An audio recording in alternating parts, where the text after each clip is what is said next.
Tournons la page. Est-ce que vous êtes d'accord pour qu'on parle de ce rayon laser qui permettrait d'abattre des avions à plusieurs kilomètres, la fameuse arme magique des Russes? On en parle de ça? Ah oui, bien sûr. On y va. Parce qu'on se dit comment faire pour remporter une guerre mal engagée quand tout va mal, quand tous les plans sont contrecarrés. Bien évidemment, on sort l'arme secrète. Dans ces cas-là, Margot Haddad est avec nous ce soir. Bonsoir Margot. De quoi s'agit-il alors ? Alors, il faut prendre cette information avec des pincettes. Pour l'instant, Magali, on sait très peu de choses sur cette fameuse arme laser. C'est Yuri Borisov, le vice-premier ministre chargé du développement militaire, qui en a parlé à la télévision russe pour la première fois aujourd'hui. Il s'agirait d'un prototype d'arme laser qui serait déjà déployé en Ukraine, selon les Russes, et qui serait capable d'atteindre une cible située à 1500 km et de la détruire en moins de 5 secondes. Selon ce même homme politique russe, ces armes de nouvelle génération qui exploitent une large bande électromagnétique pourront à terme remplacer les armes conventionnelles. Et figurez-vous que ce programme, il a déjà un nom, il s'appelle le programme Zadira. Selon les médias russes, en 2017, la société nucléaire d'État Rosatom aurait aidé à le développer dans le cadre d'un programme visant à créer des armes basées sur des nouveaux principes physique. Je cite bien le communiqué de Rosatom. Ce nouveau programme est supposé être une amélioration de l'ancien programme laser en Russie parce que oui, c'est pas la première fois que la Russie essaie de produire des armes laser. En 2018, Vladimir Poutine avait annoncé la création d'une arme laser appelée Peresvet, destinée à neutraliser les drones, les missiles balistiques et autres avions volants à basse altitude. Et ce système aurait d'ailleurs été utilisé pendant la guerre en Syrie pour cibler des drones israéliens. Il faut le savoir, les experts militaires sont pour le moment assez dubitatifs concernant ces annonces. Un haut responsable du Pentagone a expliqué que les États-Unis n'avaient rien repéré sur le terrain qui puisse corroborer les informations de la Russie. Autre point important, la plupart des objets dédiés aux armes fantômes dans le monde ont été mis de côté en raison de l'inefficacité démontrée sur le terrain, mais aussi des coûts exorbitants. Il y aurait pour l'instant un seul pays qui aurait développé une arme laser efficace. Il s'agit d'Israël. Le mois dernier, le gouvernement israélien a publié une vidéo montrant un système laser abattant des roquettes et des drones. Regardez.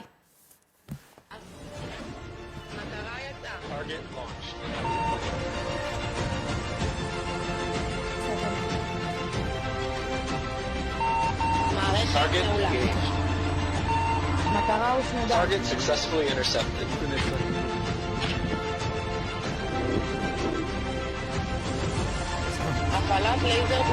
Laser interception in progress. Voilà, merci Margot Haddad. Avec vous, plus de fantasmes. On est dans la réalité et on sait de quoi on parle. Merci de votre précision. Sergueï Girnov, que savez-vous, vous, de ces armes laser dont Moscou prétend être en possession? Ça existe comme prototype, mais vous avez dit prototype. Ça veut dire que c'est pas une arme qui est développée, c'est pas une arme qui est mise à la service de l'armée, c'est un prototype. Ça veut dire que les Russes utilisent ça. Je peux vous raconter qu'en 1930, il y avait déjà la littérature scientifique de la science-fiction russe, qui a publié un roman qui s'appelait Hyperboloid d'ingénieur Garin.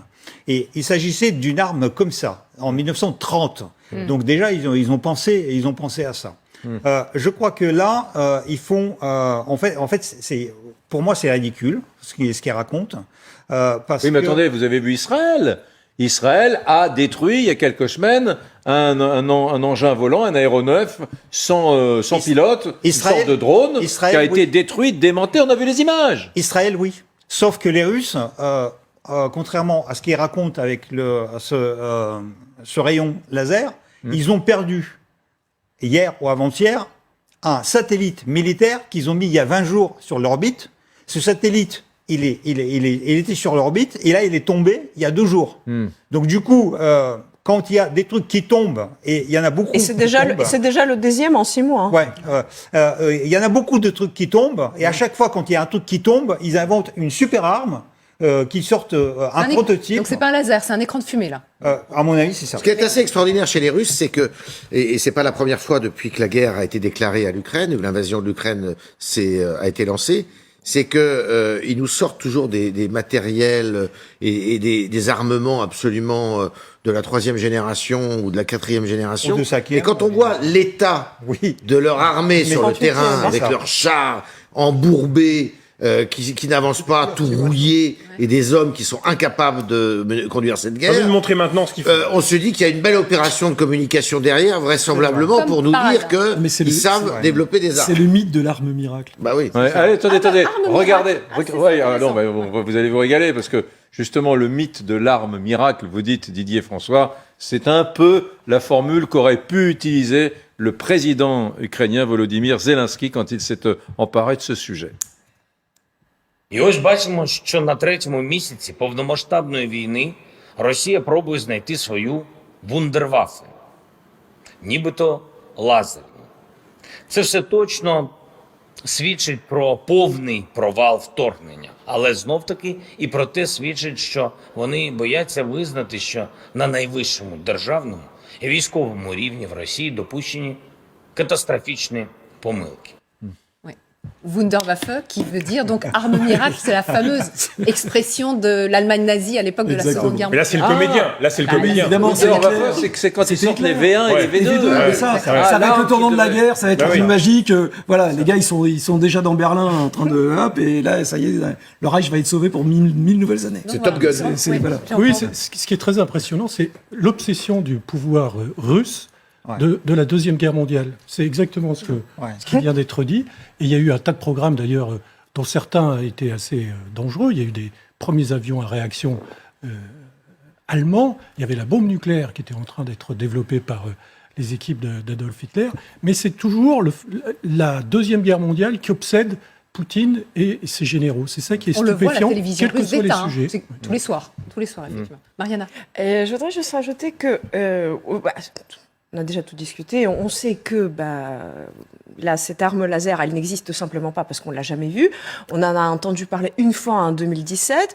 On sait que Peresvet, en revanche, existe, qu'il en existe 5 exemplaires et que tout ce que Peresvet peut faire, c'est de faire tomber des drones. En fait, c'est Peresvet, alors, En fait, on en a parlé déjà. C'est cette autre C'est le- installation laser. Mais c'est qui de a la été détection utilisée d'optique pointée, en Syrie fait. C'est ce qu'on et a qui dans France depuis qui a 92. qui a fait faire tomber quelques drones. Alors là, tout de suite, ça devient beaucoup moins intéressant et on se demande même à quoi ça sert. Donc, mais surtout, je voudrais rajouter autre chose, c'est que ce qu'on voit aujourd'hui dans le Donbass, on voit qu'il y a de plus en plus des machines de guerre un peu rares, expérimental.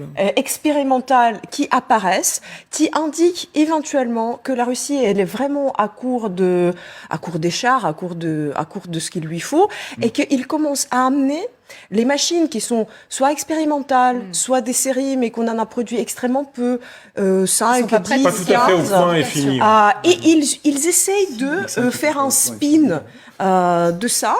Parce qu'en fait, ils étaient obligés de l'amener parce qu'il n'y a plus rien, mais ils essayent de faire un spin qui est comme quoi c'est notre réponse à l'OTAN, parce que n'oubliez pas, la Russie, elle combat l'OTAN quand même.